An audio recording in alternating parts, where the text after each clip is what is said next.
Good morning, ladies and gentlemen, moms and dads, boys and girls. Welcome to the Muscatine County Board of Supervisors meeting for Monday, March 31st, 2025. I'd like to call the meeting to order. Our first item of business is to approve the agenda. Move to approve as presented. I'll second. We have a motion and a second. All those in favor, please signify by saying aye. Aye. Opposed? Motion passes.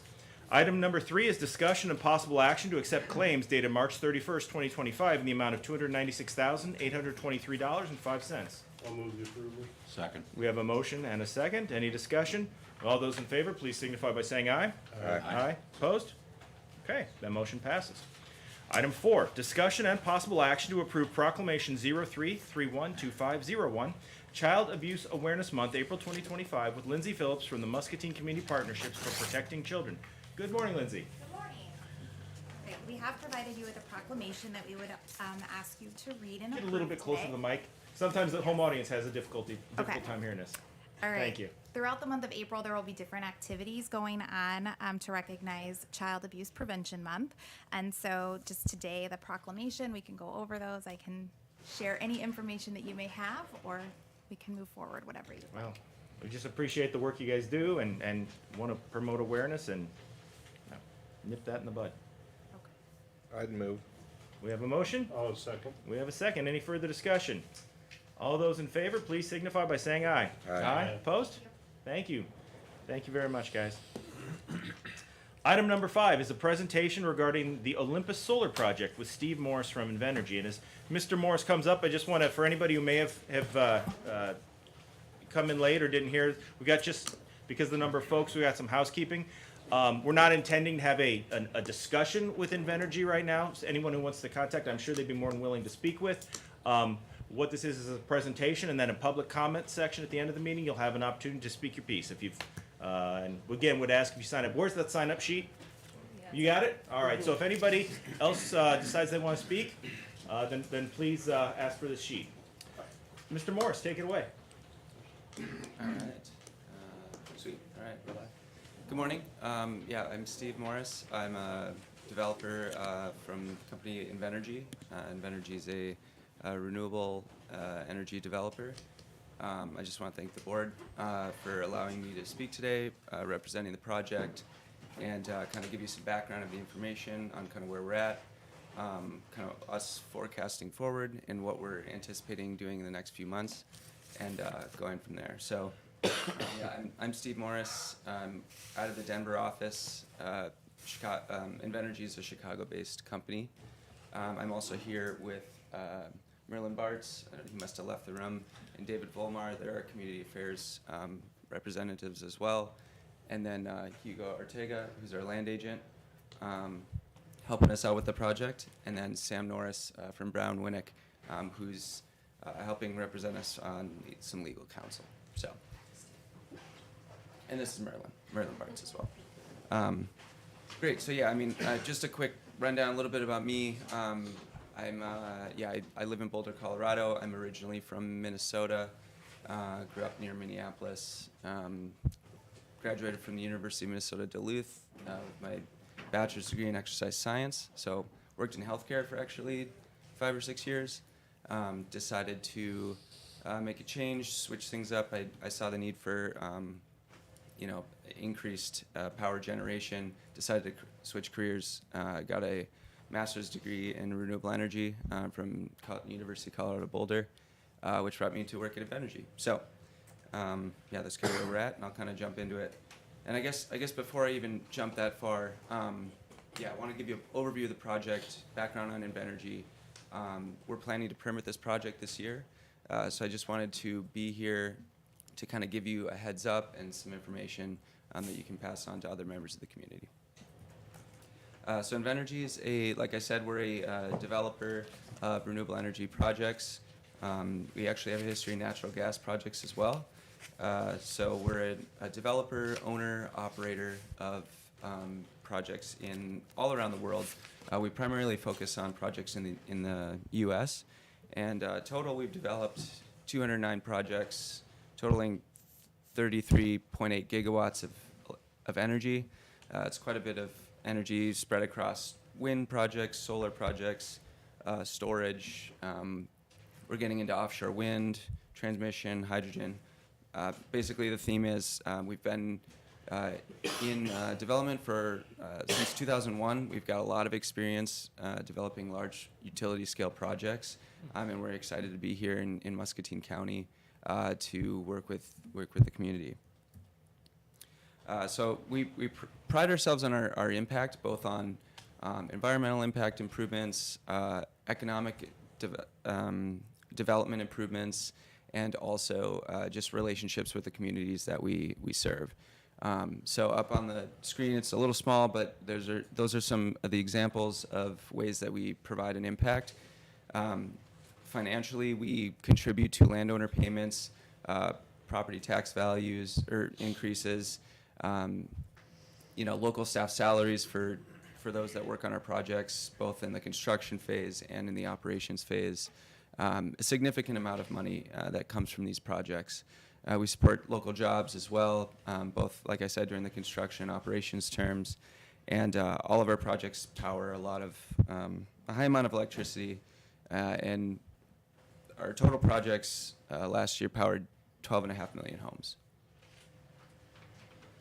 So kind of just jumping into the economic benefits, I kind of touched on county tax revenue, but our projects contribute to a significant amount of property tax increase just year to year over the course of the project from what we pay.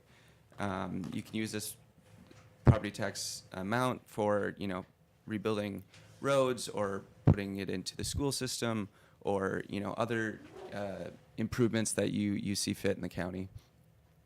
Another key economic benefit is our landowner payments.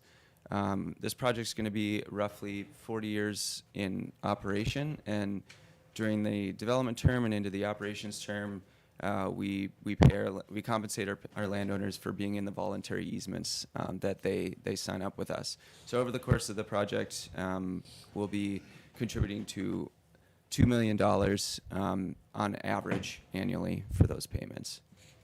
And then I said earlier, jobs and boosting the local economy. There will be roughly 200 jobs that are created for this project during the construction phase.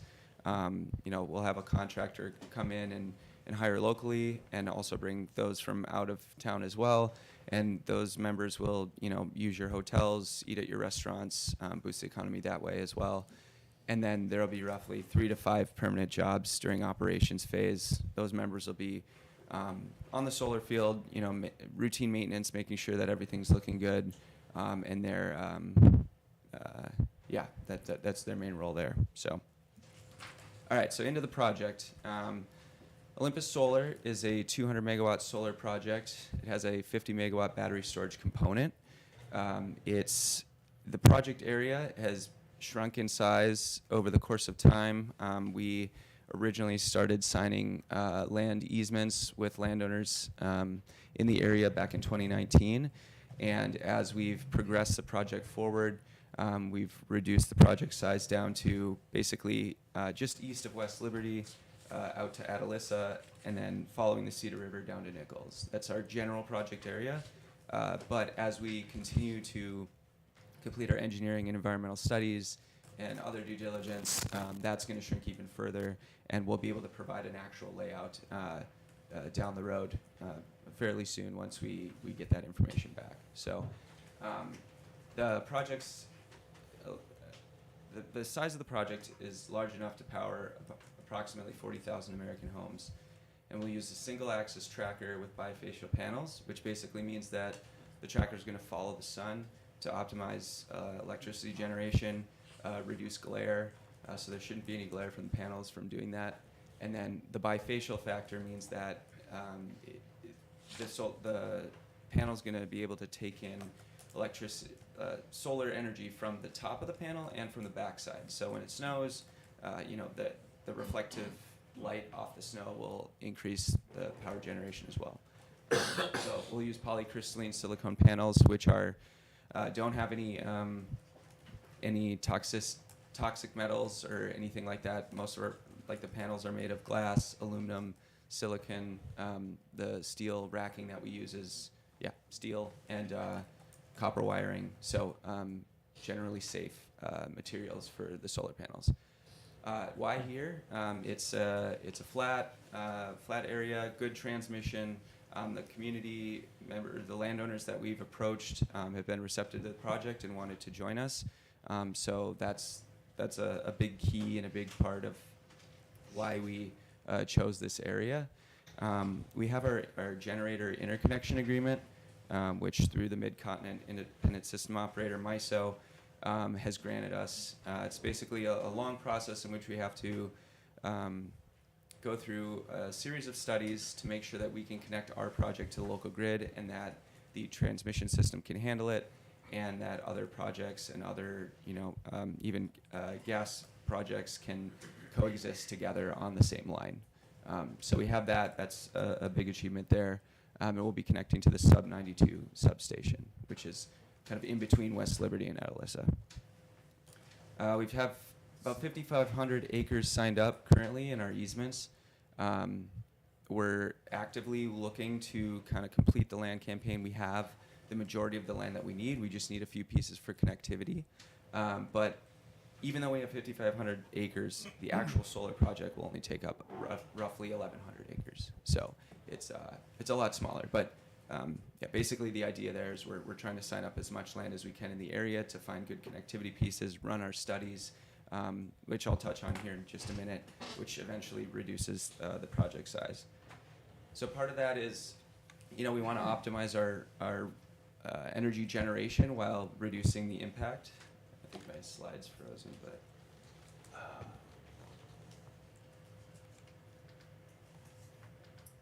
sorry about that. I'll just touch on. I'll just talk through this part. Yes. Oh, there it is. So, basically, as I was saying, our goal is to optimize the electricity generation that we can while reducing the impact. Part of that is us running a series of studies and reports through engineering consultants, environmental consultants, making sure the project's safe to site it where it is. I've already touched on the land campaign, but part of the environmental studies is we've run wetland delineations and site characterization studies recently. We're in the process of understanding those fully and how we can implement that into our current layout. And so wetland delineations look at wetlands in the area, making sure that we're not setting our facilities in those areas. And site characterization is looking at any sensitive birds and reptiles that we need to make sure that we're siting away from as well. In the fall, last November, we did some design level geotechs. We were basically studying the land, the soil level, driving piles in, making sure that our racking systems will be able to withstand any sort of severe storms or weather, making sure that they're solid in the ground. That study was looking good moving forward in the sites that we did study. So the soil is strong here and is good for hosting solar. So again, without getting too far into the weeds, we're doing a number of studies to basically look at how good is this area for a solar project to reduce any sort of risk. And the things that we've been finding have been trending towards that. So that's good. And then we'll also be conducting some more land surveys moving forward. But key part here is as we're progressing the project forward and looking towards permitting, we're planning to permit this project, the goal being the last week of June for both the Muscatine County Special Use Permit, which is your solar permit, and then hand in hand with that, the floodplain development permit. There's floodplains in the area, and we want to best understand how we can site around those or in those and make sure that we are siting our facilities above the base flood elevation if we are able to do that. So there's more information to be gathered there, but those are the two local permits that we're working towards applying for. And then we'll also work with the Iowa Utilities Commission to get their permit as well they require a permit for utility scale solar projects above 25 megawatts. And after we receive our permits, we'll look towards pre-construction. We want to minimize any sort of erosion, any sort of impact to the local waterways. So we have a grading plan that we install. Well, we grade the area. We install water basins to collect runoff. We come up with a stormwater protection plan. We have a strong vegetative management team, so it's our goal to, do any sort of pre-seeding if we need to do that. Basically creating a natural ecosystem underneath the panels to help regenerate the soils as well through the course of the project, and also keep erosion and water levels low. So there's that. And one thing I didn't touch on, but I'll touch on now, is just we also we'll work through a road use and decommissioning agreement, basically making sure that, when we use your roads, we're restoring them to the same or better condition that we found them. And also the decommissioning agreement, like I said, this project's going to be roughly 40 years long. We will put up a financial security for decommissioning the entire project, making sure that none of it falls on any of the landowners or the local community, and that the owner of the project is responsible for full decommissioning and restoring the land to where it was before. So the development timeline, like I mentioned earlier, we started in 2019 with signing some land in the area. It's our goal to permit this year in 2025. There's more due diligence that'll be needed to be completed after that. So our development period will run to 2026. We plan for a late 2026 construction start. Once we do that, it'll be approximately 2 years, a little over, with a December of 2028 operations date is our current goal. And so my information's up there. Like I said, Steve Morris from Invenergy. There's my email and phone number. Feel free to contact me with questions or other items that you have, and I'm open to questions now. I want to give everybody a chance who is interested in contacting you to just to write down your contact information if they so desire. So can we leave that slide up while we? Absolutely. Awesome. Who's got any questions or any discussion here? I got one. Yeah. On that 5,500 acres, roughly how many property owners is that involved that have signed up currently? Yeah, we've got 32 agreements, and I want to say and don't quote me on this, but I want to say there's 4 landowners that have multiple agreements, like 2 or 3. So there's roughly 25 landowners, I would say, that we have currently signed up. But I can get that actual number to you. I just needed an estimate, that's fine. And this, Steve, so you're proposing battery storage at this development as well? Yeah. Yeah, so the battery storage component, 50 megawatts, basically what we'll do is pairing the battery storage with the solar is just going to help with reliability and increasing, as the sun is up, we're feeding electricity directly into the grid. When the sun's not there, obviously the solar wouldn't be created, but if we can inject the electricity back into the grid at later hours after dark, when people are coming home from work, flipping on their TVs, turning on their stoves, it's only going to help create more of a reliable system with our project. And then also, so the project, the battery storage component will take roughly 3.5 acres. It's pretty small, and we'll put it next to our project substation. So those facilities will be contained together all in one spot. Is there any concern with sound at your transformers or wherever this ties into the grid that would bother any resident? Yeah, no, that's a great question. So the sound that so the panels themselves don't make any noise. It's the inverters and the transformers that do. And so we have internal setbacks that we use for our projects. We have 340 feet is our residence setback. And we've looked at the Muscatine County setback as well, and these are further than those, and 120-foot road setback. And so with those setbacks and how loud the inverters and transformers are, they're fairly low in sound. So it wouldn't be any more noticeable than any other infrastructure or local substation that you would hear. I see that your materials indicate you guys have done over 30 gigawatt of generation capacity. What's your experience as to how these projects affect local energy prices? Yeah, I don't have. Do you have? Yeah. Yeah, please. Sam can hop in and help with this. Just if question. you, any, No, that's why re-identify we would yourself. see- No, I I just understand. wanna make sure If you we just all- say your name again, I know you introduced everybody, but my memory's terrible. Yeah, you got it. Hi, I'm Samantha Norris. I'm with the Brown Winnick Law Firm based in Florida, and working with Invenergy on this project. And I'll do my best to answer the question. The grid is pretty complicated, but how it works is whoever serves your power, whatever utility that is, provides your power at your house. They will tell the grid operator how much power they need every day, and then meanwhile the people who are producing the power bid in to that market to the day before and said, we can give you this many megawatts at this price. And then the grid operator, the MISO that he talked about, will say, you go.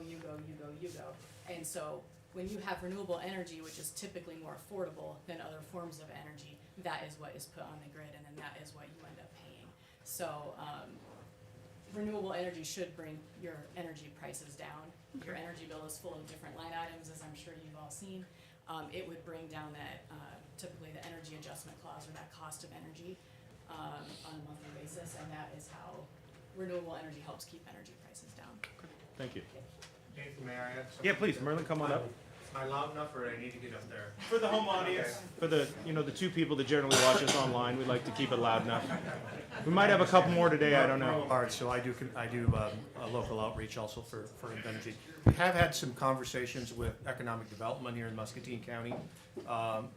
Brad Barker, who's your economic development chamber and also mayor specific to Muscatine. In conversations that I've had with him, he has stated specifically that there have been some potential employers wishing to come to Muscatine County, and he stated that the lack of availability of energy is actually starting to be an issue here. And so not only is the cost issue important, as you asked that question, but also availability is also extremely important for potential additional economic development in Muscatine itself and in Muscatine County. Steve, maybe this is, I see that there's a battery storage component in this, and I read through some of your literature, and I know you monitor the batteries for temperature and that, and, this is an area that's covered by a volunteer fire.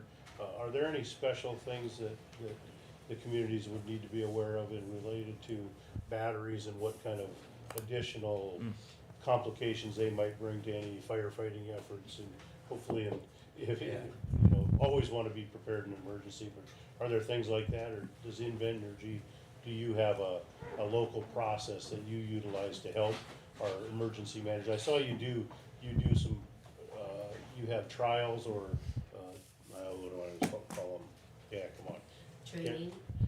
Yeah, they do a training and actually walkthroughs. Yeah, absolutely. Yeah, no, safety's our top priority with these projects, and it's our goal to make sure that any local, anyone that's working on the operations team or even local EMS, local firefighters are trained to understand, what to do in various situations.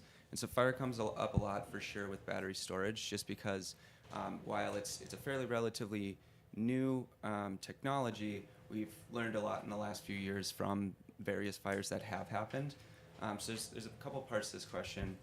One part is we use lithium iron phosphate batteries, which are generally safer than some of the previous battery chemistries.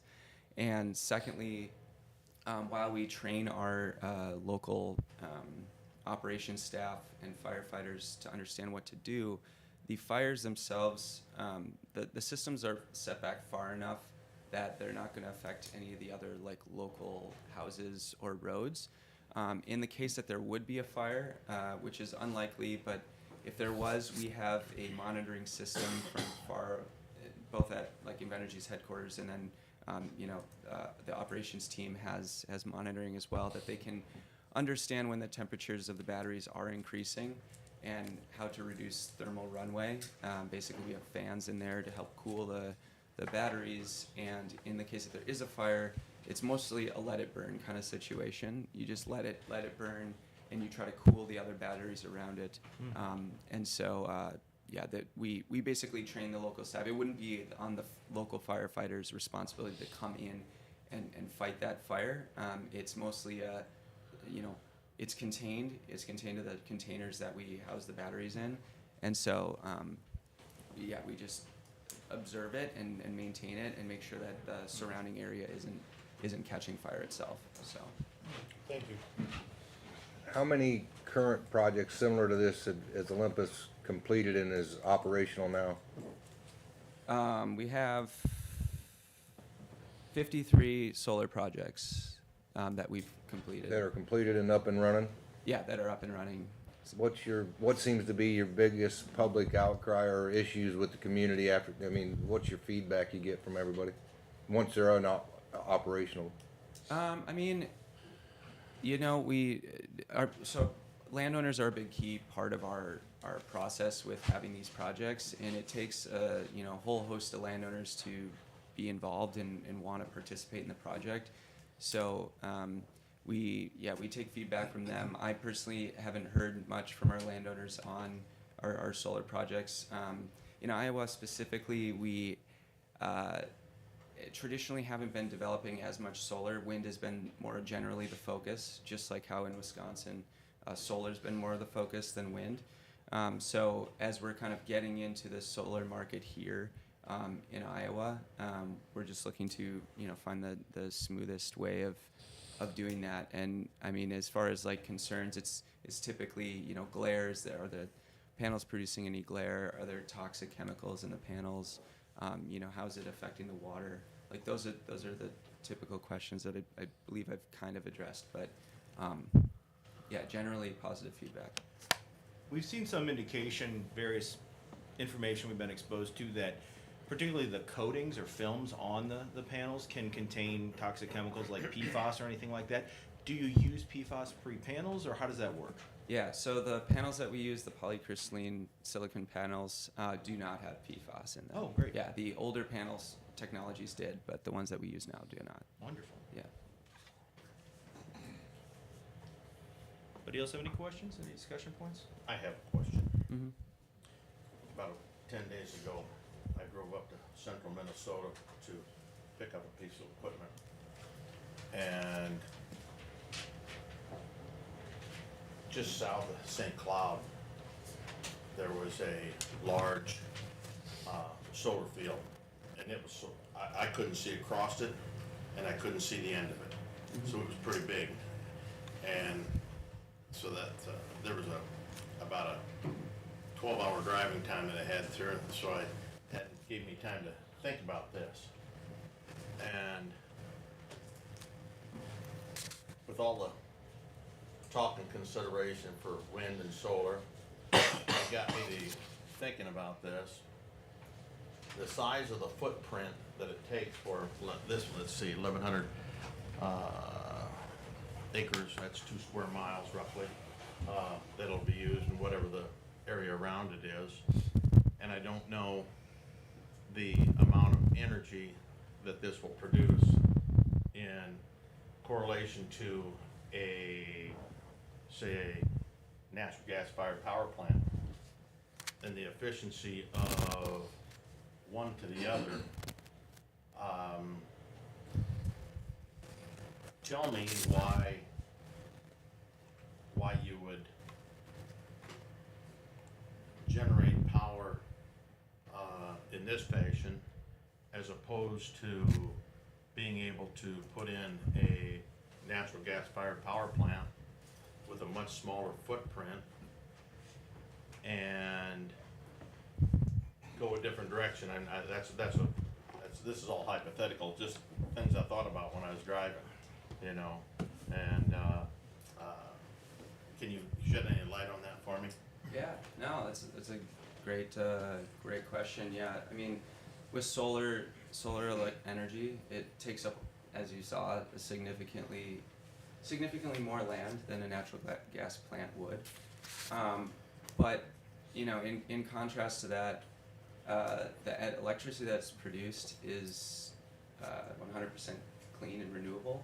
And while the initial cost of the project is kind of the big capital cost that happens for solar, natural gas projects generally don't have that. You have to pay for fuel. Fuel is volatile in the prices that it has.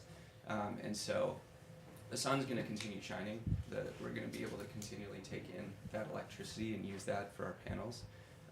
While the panels will generally decrease in their efficiency over the time of the project, it's not a significant amount that the electricity that's generated will be significantly less in the beginning.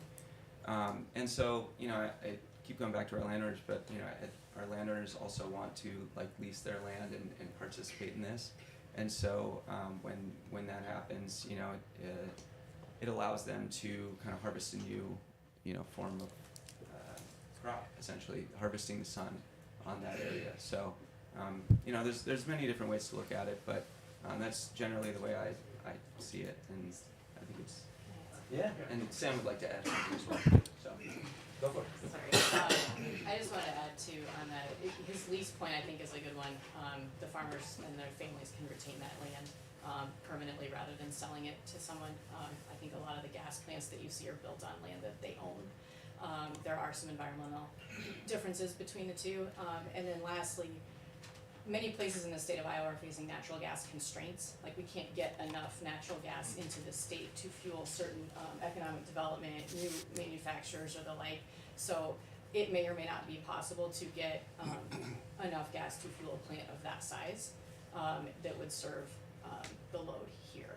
And as Steve said very well, when you've got something that is in limited supply or curtailed like natural gas, the price of that tends to go up. So if the fuel price goes up, then it would not be as economic of an energy generating source as the solar could be. So I just wanna get this would be an opinion, I'm asking for an opinion, so you guys develop a number of different, energy products. And so what has been your experience on public acceptance, like wind versus solar? And what kind of feedback have you gotten on that? Yeah, no, I've been at Energy 2 years, just over 2 years, and so I've been working on developing both wind, solar, and storage projects. Generally, the trend in Iowa is that there's more opposition to wind than solar. There's a number of reasons for that, among the different opinions of folks for what they don't like to see visually, or other reasons. What was the second part to your question? I just wanted to get your experience for if you've seen a difference in public acceptance of one technology over the other. Yeah, I've seen more acceptance for solar than wind generally, but we got a full house, so we'll see what the community thinks as well. So. You said 1,100 acres. What keeps you from expanding that any farther out? I mean, you got 5,500 signed up. 1,100 is all you need, or? Yeah. And obviously, it's not going to be in a two mile block. It's going to be spread out by the people I know in here that are signed up, and they're not going to be all in one block. I know. Yeah. So with our project area, this blue boundary up here, this is generally where we have most of our land signed up. I guess it's kind of hard to see here. Could someone flick the lights off just so we can see the map better? Hey, that's awesome. Thank you. Great. So it's kind of the way to view it is to kind of cast a web. Sorry about that. To see which land is going to work best for the project, both on, like I touched on before, both engineering and environmentally. And so the land that we do have, we have contiguous chunks of land, but we don't have, say we have 330 acres over here, and we've got 120 here, but we need 40 acres to kind of bridge that gap. We're kind of at that stage of the project where we have the majority of the land, like we have the land that we need to meet our capacity, but we just need to kind of bridge the gaps between that. That's kind of where we're at with the land.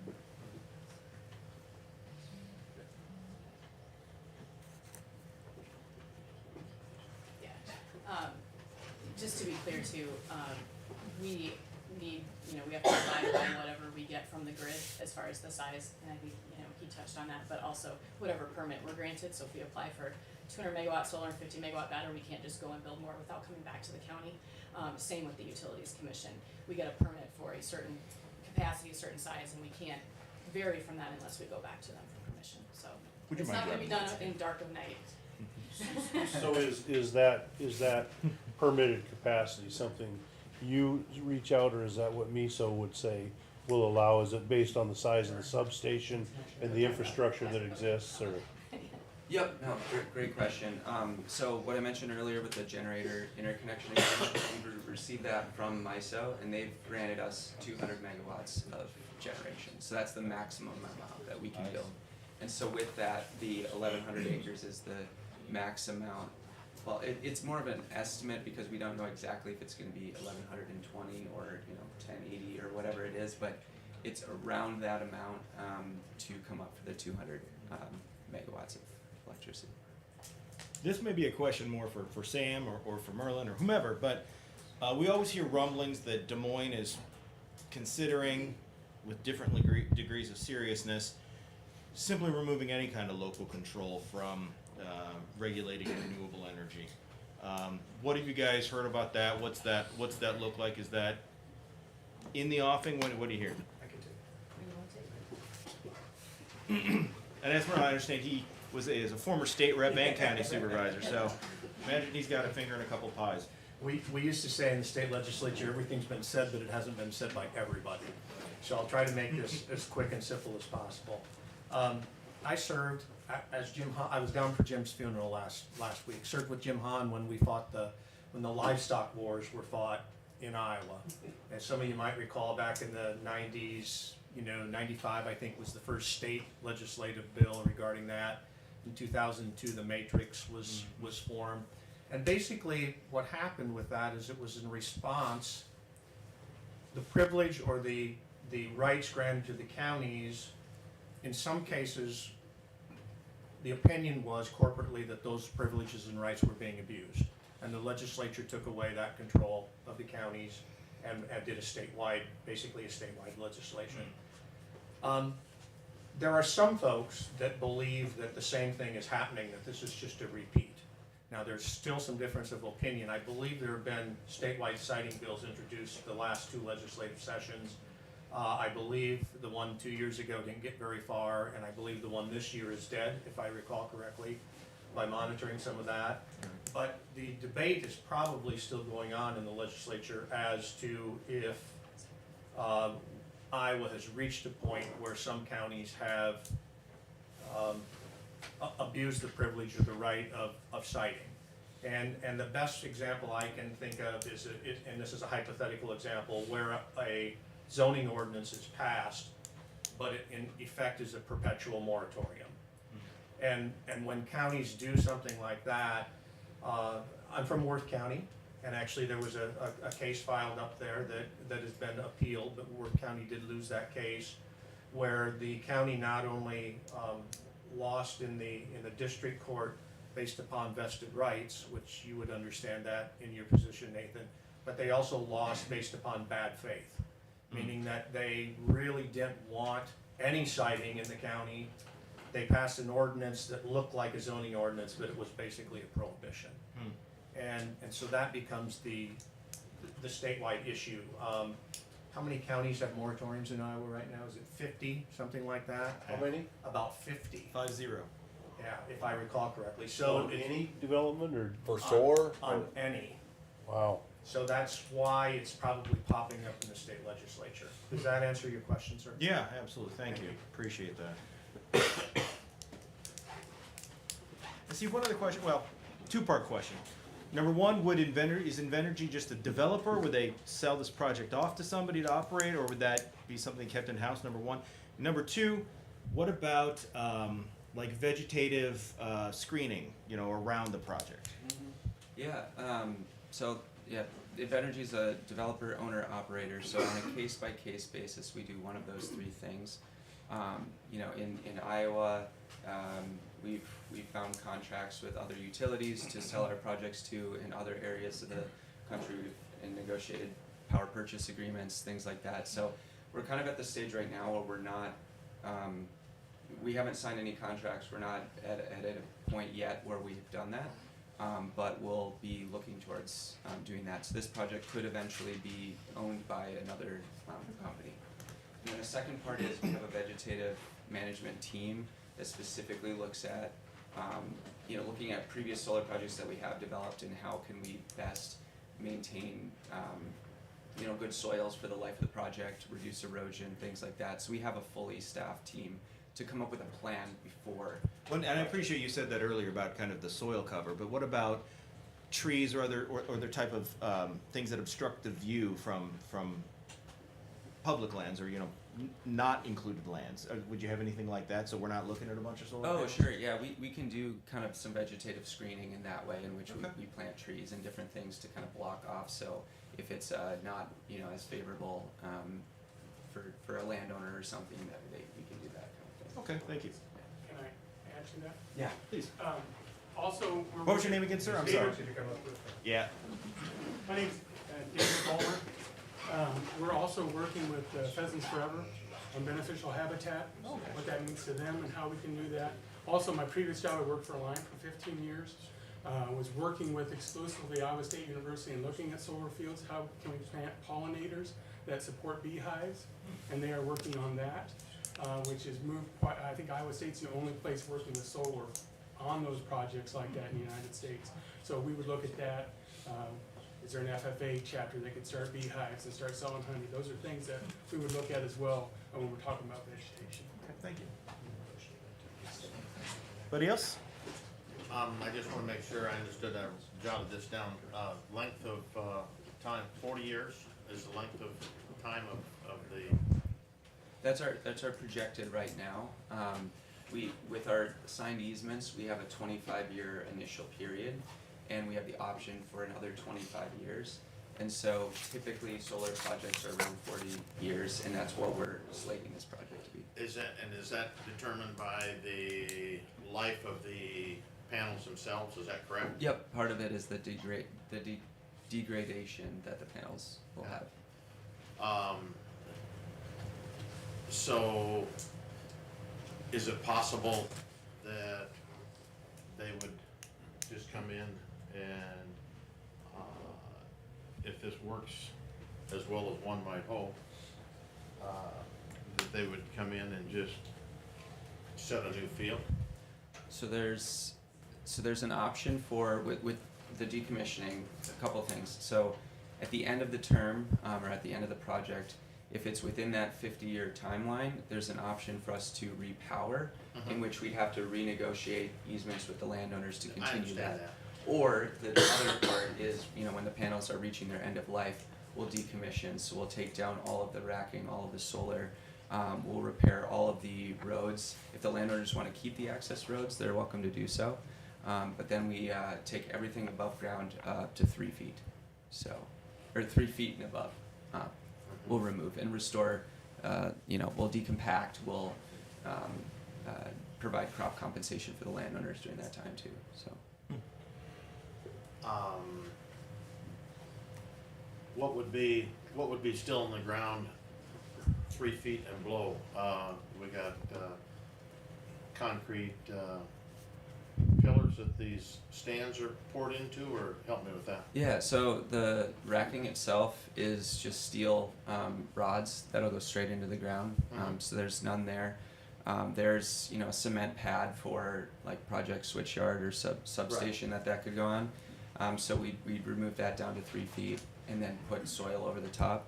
And then the other key part is the collection system. So once the collection systems are deactivated, there's no sort of environmental or human health risk, and it actually costs a lot of money and is looked at as unnecessary to dig up for collection that's 4 feet in the ground. So we generally leave that part, but then just cover with soil.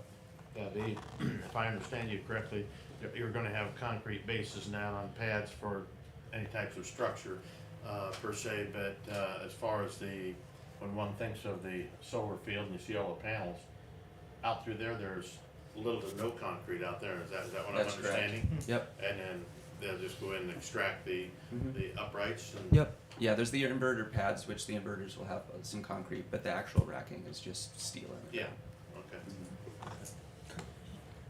I've often heard that these projects help alleviate the property tax burdens on county residents when they come, to fruition, they're up and going. You have, on any of these other completed projects that you guys have done, have you been able to quantify any of those by percentages or values? Is that something you guys would track to know what kind of additional tax revenue Yeah. they would bring in for the county? Yeah, totally. Wind projects are usually taxed, or they are taxed on a turbine by turbine basis, the total cost of the project. Solar projects are taxed at a higher percentage of the energy generated. So what we see is, right now, wind projects produce more in property tax values than solar projects do themselves. So we just did a property tax assessment for the solar part, and I don't have the battery storage numbers offhand, but for the solar part, it goes out to roughly, I think it's $260,000 a year, $10 million over the course of the project, just on the solar side. And I believe that the battery storage, I can get those figures to you, but I believe those are higher. That would be incremental over baseline. You can, Marilyn's gonna elaborate, sorry. You're not an Iowa property tax guy? So, Supervisor Sorensen, I don't know if I can answer that directly, but in general, the difference between solar and wind, how they're taxed in Iowa, wind is actually taxed by a formula set by the legislature. If a county passes the special ordinance, then that tax revenue actually goes to the county, it goes to the local county, basically the local county seat, okay? So solar is still centrally assessed. So in the solar case, it is centrally assessed like another utility, like an investor utility, and that money technically goes to Des Moines, and then you would get dollars back through I believe it's called the utility replacement tax. Is there, Tybee, there's a line item in your budget that is the utility replacement tax, if I recall correctly. So they are different. Wind can either be centrally assessed, or as I mentioned before, if the county has the special ordinance passed, then it goes directly to the county, it ramps up, it starts at 0, 5, 10, 15, 25, and 30, and maxes out at 30, based upon the cost of construction. But we're talking about a solar project here, so it would be centrally assessed to Des Moines, dollars come back through the utility replacement tax.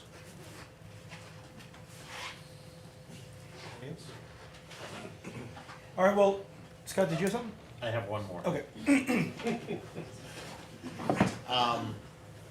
Let's talk about a catastrophic situation. Let's talk about tornado damage, things of that nature that could scatter some material for miles over your neighbor's properties and so on and so forth. Have you ever had that happen in one of your projects that you've been involved in? For solars, Solar, wind, I don't care what it is. with the storms that happened recently in Iowa over the summer, there were some wind turbines that did fall down and scatter some materials. That ended up falling on the project, the owner, to basically do that cleanup, and that's exactly the way that we would operate this project as well. The solar panels themselves can withstand winds up to 140 miles an hour. And what we'll do is, even in current technology, we're able to tilt the panels depending on wind direction, hail, they're hail-proof, things like that. There's ways for us to remediate damage during that. But again, like I said, any damages that do incur are the owner's responsibility to take care of that, and it's in their best interest, because if there's damages and there are pieces everywhere and the electricity is generated less, we want to repair those damages and get the project up and running. And Are you saying the project owner is responsible or the landowner? Yeah. Okay. What did I say? You said landowner. So, oh my gosh. Okay. Not the landowner. thought you were saying. The project owner. Yes. Okay. Yeah, this will never fall on the community or the landowner. So I apologize for that. Yeah. Thanks. All right, well, we thank you guys all for coming out, providing us with this information. It's been very illustrative, and, you know, obviously we have your contact information. Anyone here can contact you guys as well. So, thank you, and we'll, Yeah. Yeah, I would like to thank you. I said, we've had a number of developers around the county for the last number of years. This is the first one that I think has taken the effort to do a public meeting like this with some information about what you're up to and what you're doing. So I appreciate that, so that everybody hears the same thing we're hearing. And we appreciate you doing this. Yeah, thanks, Jeff. Yeah, we really wanted to take the opportunity just to kind of show you where we're at, what we're looking going forward, and yeah, answer some questions. So, yeah, we'll be around. My contact information, I think you have it. So, yeah, Okay, thanks great. a lot. Appreciate thanks, it. guys. Okay. Moving right along to item number 6, and again, just to remind everyone, we'll have an opportunity for public comment at the conclusion of the other agenda items, which I don't think anything will take nearly that amount of time. Item number 6 is discussion and possible action to order dispositional costs totaling $1,958.34 assessed against Jeffrey and Ava Bowling be placed on the tax book against real property at 120 West Fulham Avenue, Muscatine, Iowa. Is there someone here to address us on that? I think Jim probably is out. So I think this was, as it relates to some animal charges and Oh, right. costs we And the city incurred. wants- So we're gonna, Jim is filing against the property, so we get, the county taxpayer get reimbursed for Gotcha. the expenses incurred. Gotcha. So I would move the approval. Okay.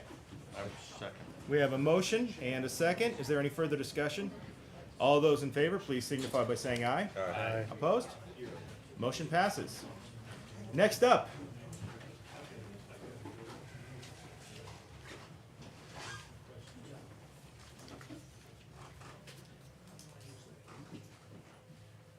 Next up is item number 7. Items with Muscatine County Engineer Brian Horshowski. Brian. Good morning. First up is discussion and possible action to approve the contract bond and certificate of insurance for microsurfacing project LM 246 73-70 along portions of North Mulberry Road X54, 155th Street X54 F70, and 120th Street F65. Yes, so, this is a maintenance project, it got awarded back in, I believe, February. It's with Asphalt Surface Technologies Corporation, also known as Aztec Corp. The contract, bond, and insurance all look good, so I would recommend approval. So I'll move the approval. Got a motion and a second. Any further discussion? All those in favor, please signify by saying aye. Aye. Opposed? Motion passes. Anything else, Brian? No, not today. Don't be scared. Alrighty. Next up, we have Community Development Director Eric Furness. Item A is discussion and possible action authorizing the chair to sign a contract with Wolf Contracting for exterior masonry and stucco repairs on the administration building. In the amount of $114,700. So Wolf Contracting was the low bidder on the Phase 2 repair and maintenance project for this building, and so we have the contract that's been reviewed.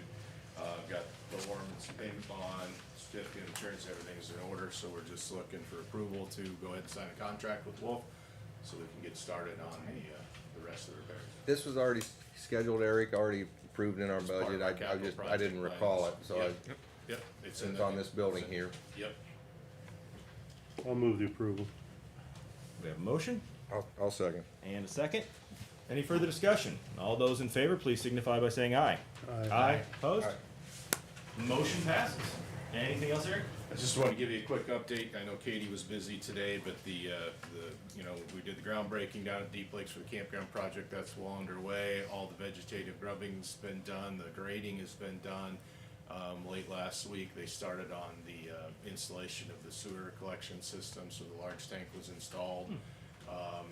Been a few challenges, no surprise in that area. There's some things that when you start removing soil, we found a concrete washout area right where the road needs to go. So the process of removing a large amount of concrete, but we'll be able to use a lot of it as some riprap on some of the road banks down there. But yeah, they're going full steam, and it's swing by and take a look. It's starting to look like a campground actually, because you can see the layout now and all the vegetation's gone. So Eric, just an aside on this, for the folks here, so as you heard that we're gonna be seeing some permit applications here at the county. So that'll go to the zoning board. Could you kind of just walk everybody through that process? If there are So- people that wanna follow a project along? Utility scale solar energy systems are a special permitted use in the ag district, the A1 agricultural district, which this project area is entirely, I mean, there's some residential probably around Wesson proper, but it looks like the majority of it is agricultural, so it'd be require a special use permit from the Board of Adjustment. We have a pretty comprehensive ordinance on this type of thing that addresses a lot of things that were discussed. Floodplain, we always encourage these developers to reach out to us on the front end, if possible, to discuss the siting, but as you heard, they're still narrowing down their actual project area, but in this area, there is some regulated floodplains out there. So the Board of Adjustment would be the agency that would have to approve the special use permit for these, which is a public hearing process. Any of the neighbors get notified if they're affected. In a project like this, what kind of, what would the notification scope be? Is it, how many, So we typically notify surrounding property owners within 500 feet of any parcel that would be part of the project area. So if your property is within 500 feet of a landowner, of which any part of that property would have solar on it, no matter if you own a 40 and it's completely on the other side, if it's on that parcel, we'll go 500 feet around that parcel, notify property owners. It's also published, because it's a public hearing process for the special use permit. so anyone that would wanna have comments specific to this process, that would be the special use the Board of Adjustment and the special use permit would be the time to look Right. to that. The Board of Adjustment is actually, because it is a special use permit, they are the agency or the board that makes the decision. Utility grade solars when we adopted the ordinance, were listed specifically as a special permitted use. That's where the county decided that these types of land uses are generally compatible with other land uses in a given zoning district. So it goes to the Board of Adjustment to grant the special use permit. It doesn't require approval of the Board of Supervisors afterwards. That decision lies with the Board of Adjustment, not Correct. the Board of Supervisors, yeah, Correct. okay.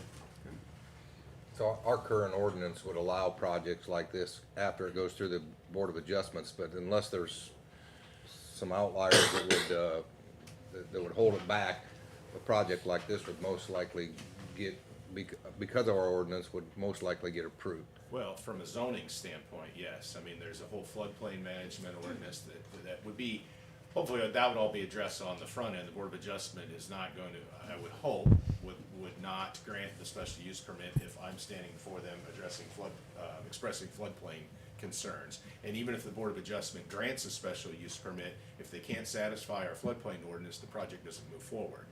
And then there's a building permit process for permitting the electrical.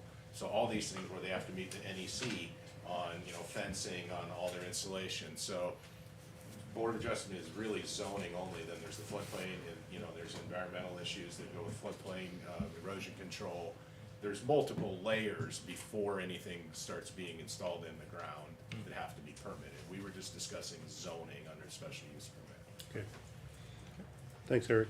Appreciate it, Eric. Okay, item number 9, discussion and possible action to approve the minutes of the March 24, 2025 regular meeting and the March 24, 2025 special meeting. I'll move to approve. We have a motion? Second. And a second. All those in favor, please signify by saying aye. Aye. Opposed? Motion passes. Item 10, correspondence. Scott, we'll start with you. Let's see, I had a email from a resident, that was wanting to know some information, how school zones are determined and who would make the changes and so on and so forth. And, after having a discussion with the folks at the school administration and that, I was able to get him the proper source to contact and forwarded that to him. And also I had a couple other emails regarding solar, and that was about all I had. Okay. Yeah, I had a number of emails on solar. I can get, Tybee, I can get you the individual names. I mean, Mr. Patton, Staley, Johansson, and I know Diane Glennie had sent us something last week.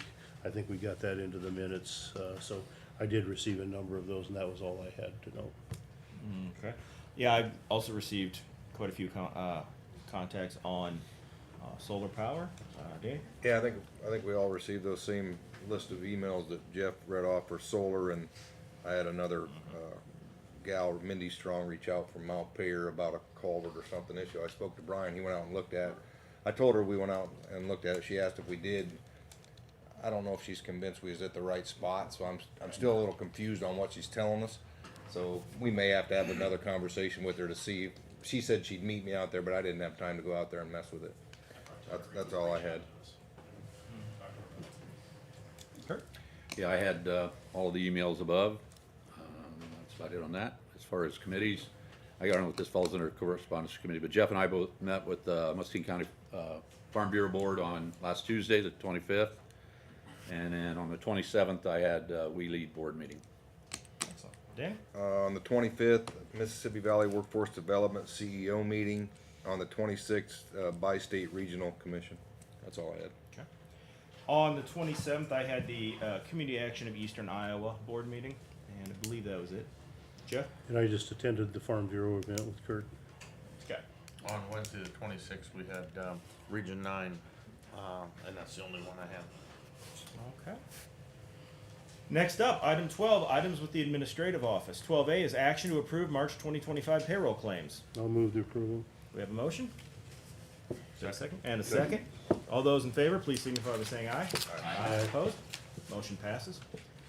12B is action to approve the proposed FY 25-26 Muscatine County budget for publication. I'll move the approval. We have a motion? Second. We have a second. All those in favor, please signify by saying aye. Aye. Opposed? Motion passes. 12C, action to set a public hearing on the proposed FY 25-26 Muscatine County budget for Monday, April 14th, 2025 at 9 a.m. How's that meeting different than the one we had for the public a while back? That was just about the tax levy. Now this is the overall budget meeting. All right. Any other discussion? Did we get a I motion? move to approve. Okay, Scott moved. I'll second. Okay, we have a second. All those in favor, please signify by saying aye. Aye. Opposed? Motion passes. 12D, discussion of possible action to authorize the chair to sign a memo giving Kayla Neighbor and Beth Keith signatory authority to execute any and all documents necessary for the administration of Muscatine County human resource functions. I'll move. We got a I'll motion from second. Danny, a second from Jeff. Any discussion? All those in favor, please signify by saying aye. Aye. Those opposed? Motion passes. Item number 13 is receive information from county employees. Anybody want, Mr. Barry? Thank you. Sorry, I missed my position in the agenda. How dare you do work while you're working? This is another case that I pursued for the city as part of the contract we have with them for representation on the dog case that resulted in the seizure and disposition of dogs to the city. It's another.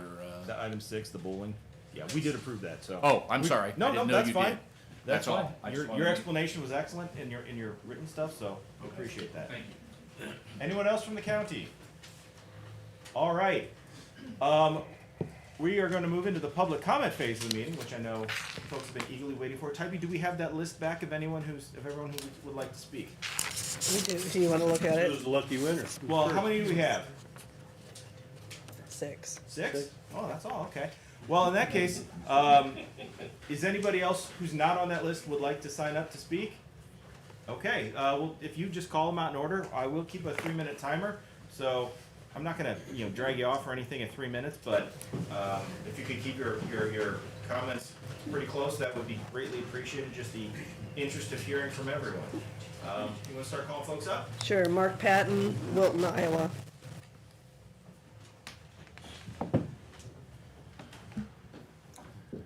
First off, thank you for allowing us to speak. Appreciate public being able to give you input. My name is Mark Patton. My wife and I own a small farm outside of Wilton, and I'm on the board of the Muscatine County Clean Energy Board, which we have a few members sitting in the front row, as well as an energy coach for USDA to promote and help farmers and small businesses secure grants for energy efficiency and solar projects. So if you know of farmers in this county who want between 25 and 60% paid for their solar panels, I can help them write the grant for free. It's also true for small businesses. Muscatine is one of 13 counties that we serve. To be clear, I am not here to advocate for this proposal or for their neighbors. I'm just here to lay out some facts about solar farms as I know and understand them. First of all, I'd like to say that being a farmer, all farms are solar farms. All crops derive their energy from sun, as does the solar field. So you start off by saying that all farms are solar farms. From that, we can say that we produce too much already with commodity crops that we can't sell fast enough. And to prove that, many of us who are farmers sign up for the CRP program, the Conservation Reserve Program, and get paid market rents not to produce anything for anywhere from 10 to 15 years. This land is taken out of production and rests the land while not producing anything for sale. On the other hand, solar farms do the following things. Solar panel farms, I should say. Solar farms pay 3 to 5 times the market rate rent for cash, meaning that the farmer who owns the land has a reliable and predictable income source, income flow for many years to come. By having a dependable cash rent, the farmer is much less likely to sell the farm when commodity prices tank. This enables the farmers to stay in business. And local businesses, churches, civic organizations, and governments all benefit when we have more farmers, not less. Solar farms also produce significantly higher taxes for the county governments and school district, while at the same time not adding any strain to the schools or the county or the roads or bridge infrastructures. After they're built, it's free.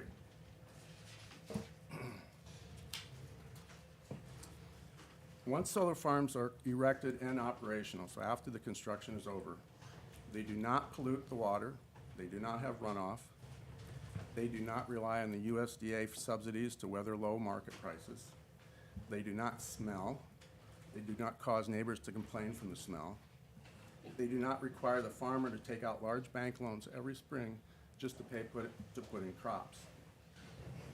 They make no noise, the solar panels themselves.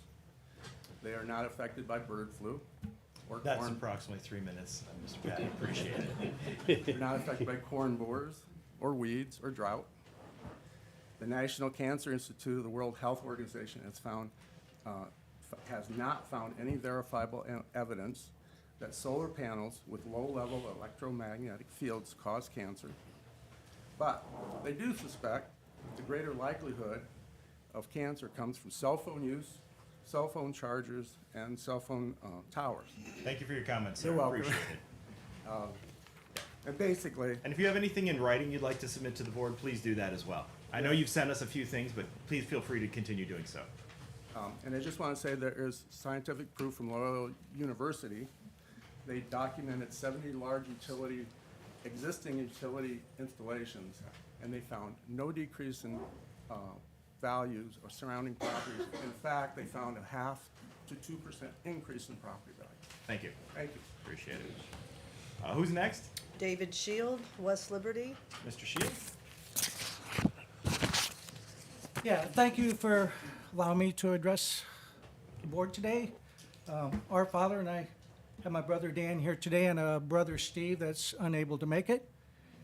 He farmed in Muscatine County his entire life. He was farming before the vast majority of you were even alive. He farmed up until farmed up until the end. He was one of the first farmers in Muscatine County to work with the local extension office to actually promote no-till farming, before no-till was even heard of. So he had visions back then. This was back in the late 60s, early 70s. You know, they had to find planners that could do it. They found it. He did it. He knew it worked. He had visions of there was more to farming than just moldboard plowing, stuff like that. I think under the circumstances, our thirst for energy today is not going to end.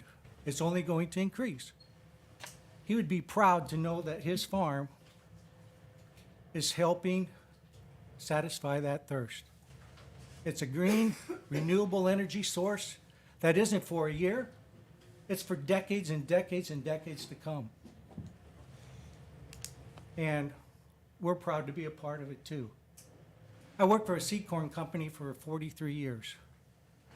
I can assure you the world is not going to starve because of corn production being taken out. Companies that I work for, they don't sit on their hands. They continue to create products that are better every year. They have hundreds and hundreds of hybrids they experiment with. Maybe 1 or 2% actually pan out. But their goal is to increase production 1.5% per year. I think that's probably pretty close. With farming practices of today, not implement dealers, but manufacturers that make the equipment, planters that can plant so precise it's incredible. New herbicides, fertilizer practices, stuff like that.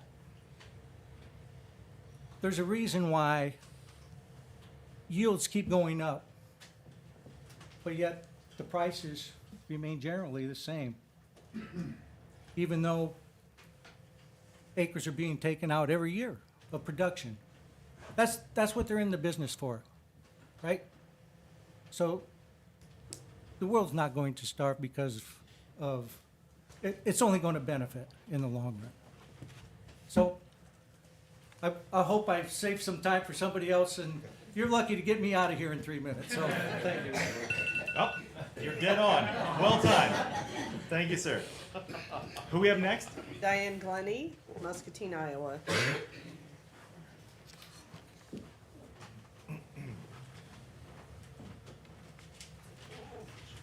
All right, I submitted notes to the board last week because I didn't think I was going to be available. And now, sitting here, I have all kinds of things. I'm not even sure which direction I'm headed.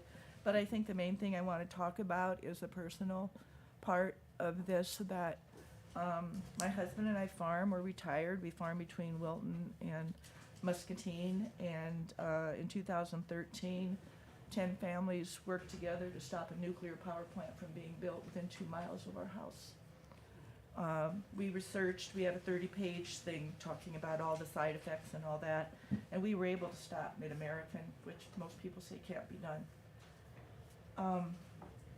My main concerns are the lease period. What I had submitted to them was 25 to 30, and they're talking 40 years. The disturbance to the landowners and the neighboring farms and acreages from noise. They say there is no noise, but I just went in on Facebook and put in stop solar farms or problems with solar farms or noise problems with solar farms. And I got all kinds of videos where farmers actually drove away from the field and then they opened the windows and you can hear it. So I have a family member who has tinnitus, and that's just intermittent. I can't imagine living with that all the time. Another thing I've heard, and maybe it's something they've corrected, but they usually put the inverters on the edge of the field, which is closer to the population. They should be putting it in the center of the field if they put it anywhere. I've also heard of construction of solar fields where groundwater runoff was not taken into consideration and local streams were polluted. Maybe they've fixed that.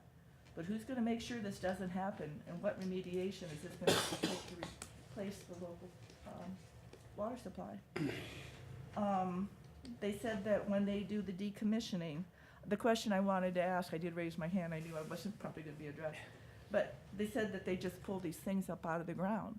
Well, how far are they, and why do they keep talking about it's just the top 3 feet that's going to be affected when they decommission this or take it out? And I know they talked about the cement pads, but Generally, when you put a pole in the ground, you secure it with cement. That's the way the wind turbines work. A big concern I have is we put in 2/3 of our house new windows in 2002, and when they all started to fall apart, we paid for lifetime warranties. They're nowhere to be seen. Certainty sold out or went bankrupt, so we're having to pay to replace our windows because they don't work.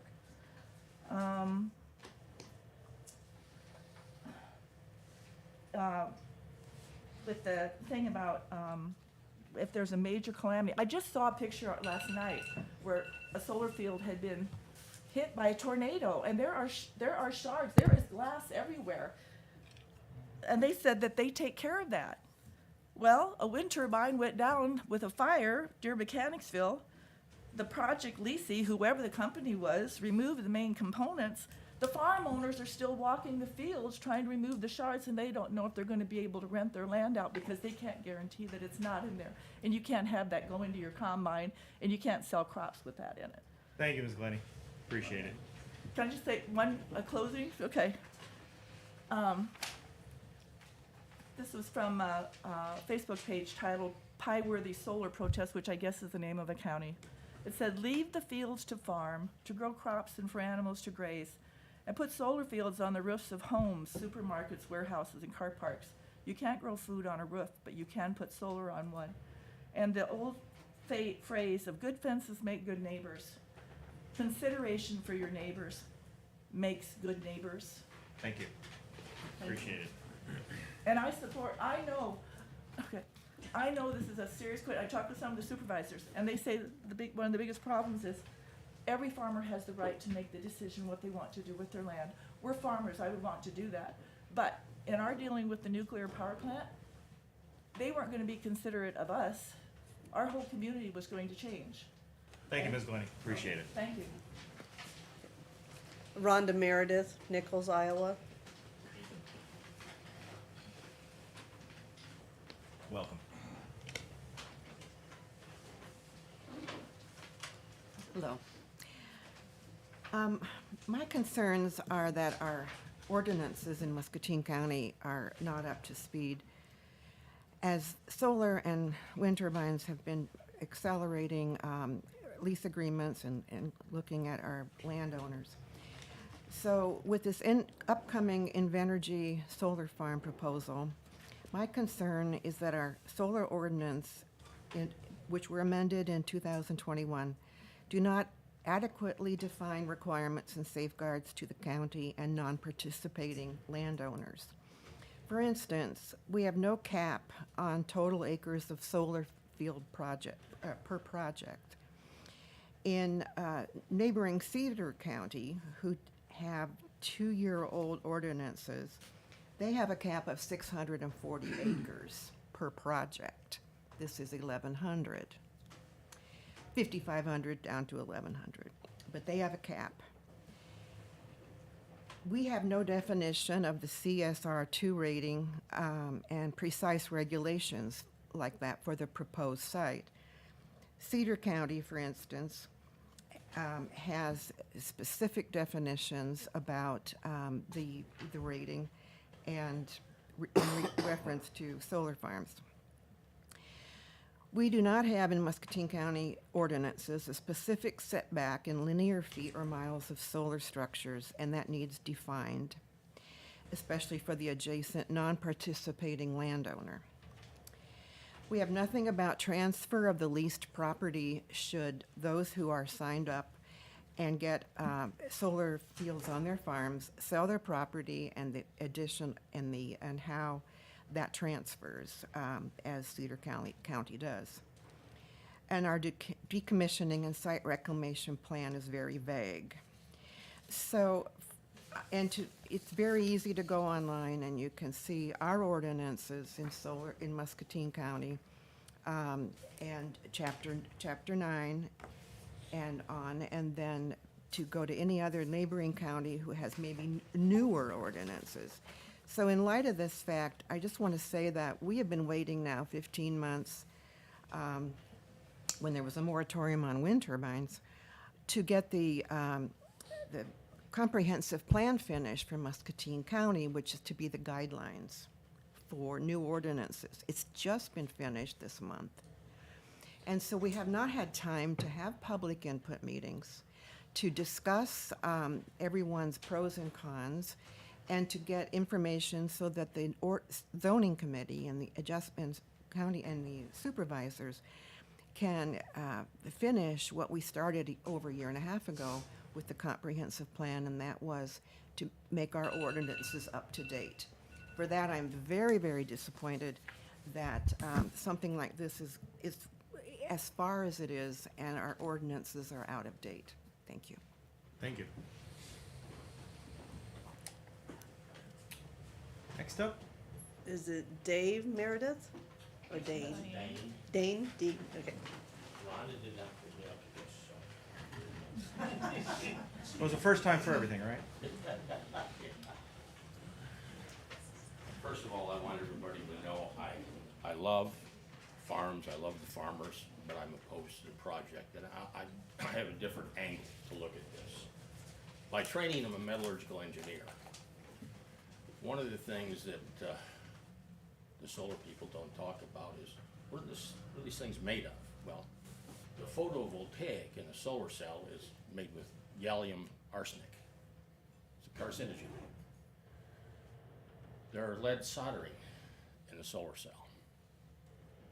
There's precious silver, because silver is the most conductive material known to man, and we're running out of silver in the world. Solar cells are consuming a lot of it. And I asked the solar people out in the hall, and they said, well, we don't have an answer to that because it'd be 40 years from now. Well, right now, if you read, I asked them what the true cost to decommission and recycle the solar panels is per megawatt installed. That doesn't include the battery system. If you go online, you can read the end-of-life solar panel decommissioning and recycling costs. Estimated today to be $368,000 per megawatt. See, somebody's got to dispose of this junk in a reasonable fashion. You just can't throw it out in some landfill someplace. The aluminum is easy to recycle. There's another thing to consider, and it's a question I wanted to ask, but I didn't ask them. If in Germany they had an energy crisis and they developed deep geothermal pilot, it was so successful, they're putting in 100 deep geothermal projects in Germany as we speak. Those projects will produce 100 times the energy per acre that solar produces. It's more expensive to install, but it's far more productive. My question would be to the solar people, and I admire the energy people too. They're very forward-thinking, and they're in business. Suppose 10 years from now, deep geothermal is obviously the way to go. The cost in today's dollars per kilowatt hour is 40% less than solar. So if we decide to go in the direction of deep geothermal in 10 years, are these assets, are the solar panels stranded? Or do we, as the consuming public, have to continue to pay the higher rate for solar panel energy until it's decommissioned? I don't know the answer to that. Perhaps the Public Service Commission does. There's a lot to consider. This is a very evolving situation with energy. And you might want to look at the Fervo project in Utah. It'll be online in 2 years. It is also a derivative of a pilot project which was fabulously successful. And it is going to be very productive. Now the downside, to be honest, if there is a downside, you have to drill a well and Thank you, frack. Mr. Meredith. We appreciate your You have comments. to frack. Thank you. Is that our list, or do we have any more on it? Tom Dalsing,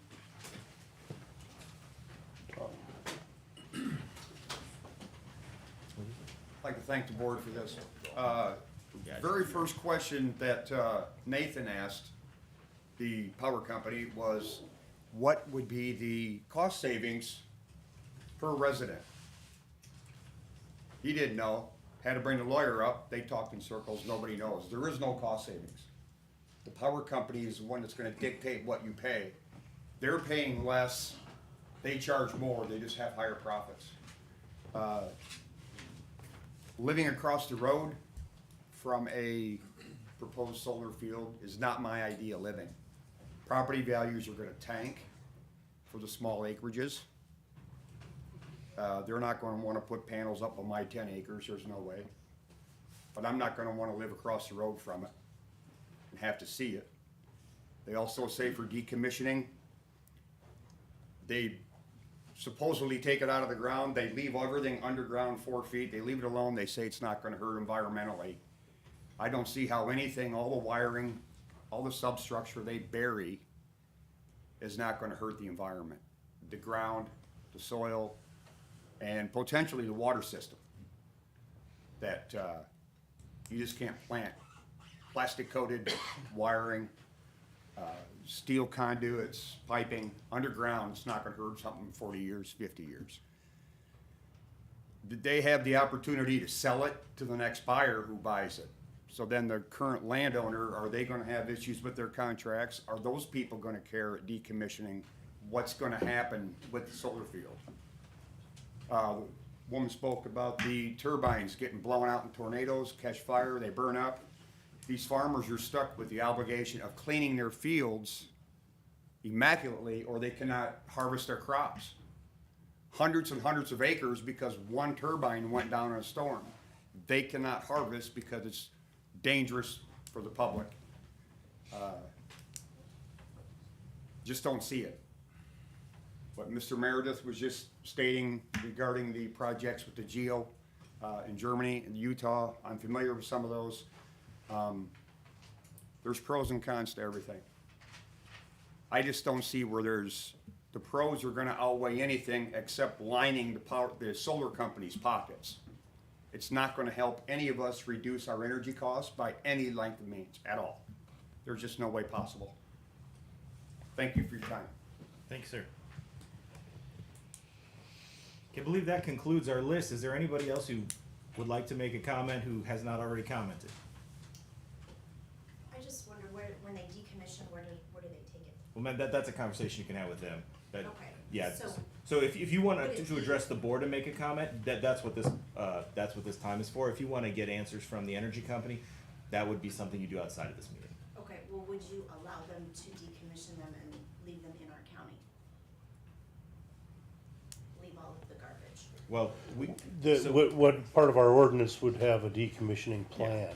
And that's all, that would be what our ordinance would address. I'm pretty sure all the contracts with all the solar companies I see, the decommissioning process takes the ground back to normal. That means anything underground, above ground, at the end, when they decommission, you should be able to start farming again, probably the next spring. Any other, do you have a comment to make to the board, sir, or is this discussion? Yes. Well, why don't you come up to the podium and state your name and address? Thank you. I have a question for the board. Is that all right? Yep. Sure. Can't guarantee you we can answer it, but you can ask.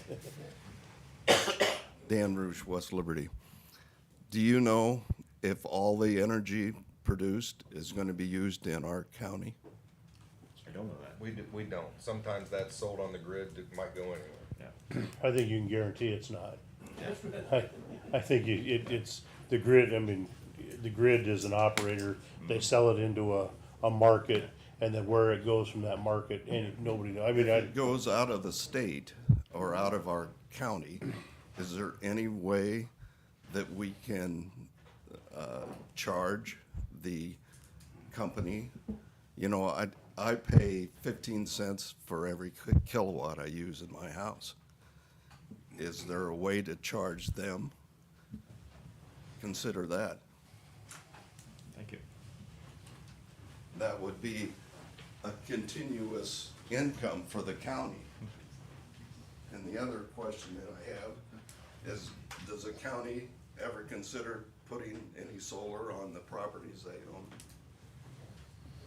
I think this gets, we had a pretty long, back number of years ago when we looked at, even started into the alternative energy enforcement or code, when we started to look at that. You know, I think the thing that everybody, you know, the electricity generation is not necessarily that expensive. Everybody thinks you pay 15 cents a kilowatt hour and that's for generation. No. 90% of that cost, or probably maybe more, Gage, you could answer that. Maybe a high percentage of that cost is transportation or distribution. You know, we had somebody who was proposing that we should be like Germany, where you have, well, you know, you have 80 million people in something the size of Oregon versus 340 million people in the landmass of the U.S. It's an entirely different problem. And I think we have had some conversations. I saw Powering the Future, I think, in your presentation at MPW, they talked about MISO, which is the organization that operates the grid in our area, and the challenges that they're facing. So I think, you know, the power, when you produce it, it's got to go somewhere. I was encouraged to see battery storage here, because that could play a part in trying to keep it more local, because I think, I don't know how MISO works, but I think when you sell it into the grid, sometimes you have to discount your power to do that. So I think it's a complicated problem, but clearly you see the lack of power that the nation is going to face here very shortly. And I think our infrastructure is the biggest problem. I don't worry about generation. They can build generation fast, relatively fast. It's distribution that's going to be the problem. And I think for solar, for rooftop solar, I think that's the issue, is you generate so little electricity for major users that it's hard to get critical mass with how difficult it is to distribute it. Anyone else? Well, I'd like to thank everyone for coming out, expressing your interest and opinions. Thank you very much. I'm sure if you have any questions directly for Invenergy, they'd be happy to speak with you. If anybody didn't get their contact information, I'm sure they'll stick around a little bit to provide it for you. And with that, members of the board, do we have anything else for the good of the order? If not, we are adjourned. Thank you all.